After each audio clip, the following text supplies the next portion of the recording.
Le chef de l'État a remis la Légion d'honneur aux champions du monde. Emmanuel Macron a récompensé l'équipe de France à l'issue d'un très long discours. Ce qu'il dit peut être aussi un double langage. Parle-t-il de lui?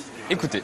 Je suis très heureux, non seulement de tenir l'engagement pris l'été dernier, mais surtout que vous m'ayez permis de le respecter. Je fais ce que j'ai dit. Tenir l'engagement pris. Je fais ce que j'ai dit. Benjamin Pavard, vous qui n'avez jamais oublié d'où vous veniez. Non, j'oublie pas d'où je viens. Non, j'oublie pas d'où je viens. Non, j'oublie pas d'où je viens. Adil Rami, je sais toutes les frustrations qu'on peut ressentir quand on n'a pas toute la part de terrain qu'on voudrait occuper.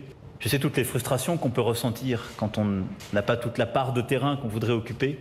Antoine Griezmann, vous aussi aviez accepté d'aller au combat de manière un peu différente qu'à l'accoutumée. Jamais sous la Ve République, un candidat sans parti n'a gagné la présidentielle. N'Golo Kanté, vous étiez l'homme clé de la fameuse bataille du milieu de terrain. Emmanuel Macron n'est ni à gauche ni à droite, il l'a souvent répété. Bataille du milieu de terrain. Créer un mouvement politique qui ne sera pas à droite, qui ne sera pas à gauche. La suite du match fut incertaine. Je ne sais pas si ça va réussir. Vous répondiez par des attaques rapides, fulgurantes. C'est notre projet! Steve Mandanda, vous êtes non seulement un grand gardien de but d'une grande équipe qui m'est chère. On sait que l'OM, c'est son club, hein. Il est supporter.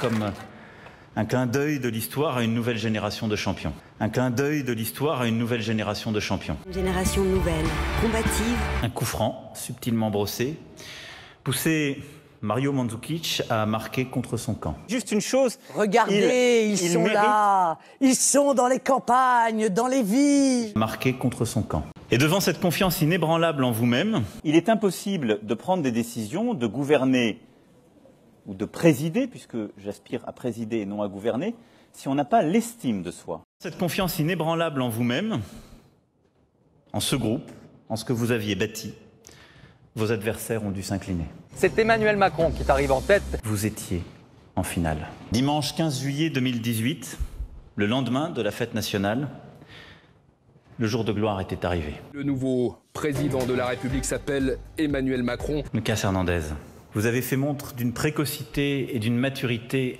impressionnante pour un défenseur de votre âge. L'âge, le record d'Emmanuel Macron. Didier Deschamps, vous avez su faire confiance à la jeunesse. Le Kid. À 25 ans et 10 mois de moyenne d'âge, cette équipe de France, championne du monde, est la seconde plus jeune de l'histoire à remporter la Coupe du Monde. À 39 ans, le plus jeune président de la République française. Je vous ai vu surgir, Antoine, crier à l'intervieweur « Vive la République, vive la France ». Vive la France et vive la République! Normalement, c'est un président de la République qui conclut ses discours